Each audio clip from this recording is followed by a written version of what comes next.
So, how many apps does it take to be a Minnesota sports fan these days? I lost count, so we give that question to you tonight. The Timberwolves are the latest team to add another streaming service to a lineup that's already clear as mud and expensive. Kent looks at how simply finding games to watch is becoming a sport of its own.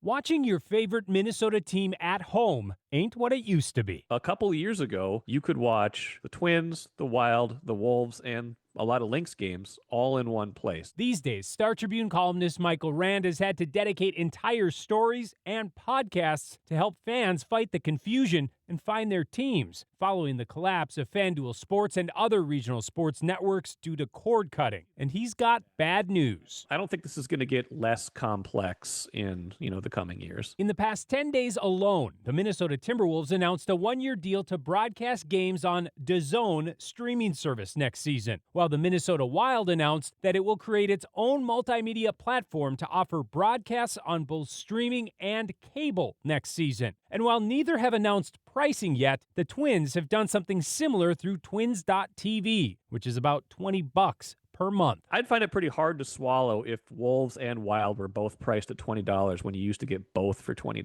total. Well, cost is a major concern. Rand says it's not the only one. With the Wolves, they're essentially going to like this streaming only platform. This will feel like the biggest challenge to me of all of them, like getting people signed up for this, getting them on board with this, and getting them to find this and add this thing. Even the Minnesota Lynx, which went to Victory Plus this season, a totally free streaming service, finding it has tested some diehard fans. I set up his TV so he can watch the Lynx games. Vanessa Pettit, who befriended hospice patient Gordy Amundsen and went viral this week after taking him to his first game, says he spent part of the season I'm starting to be aware of it.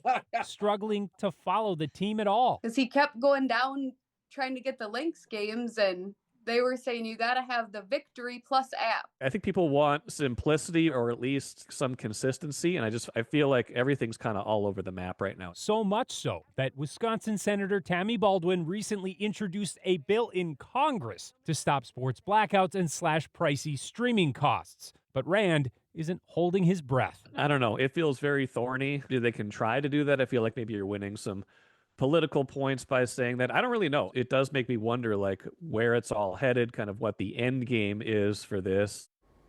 Now, it's worth noting here that things are so complicated on the local level that we haven't even talked about the national broadcasts, which can now often include multiple streaming services.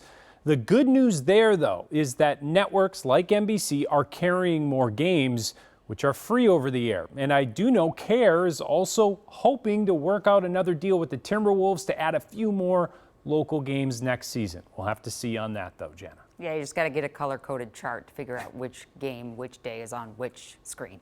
Yeah. Thanks so much, Ken. We'll be right back.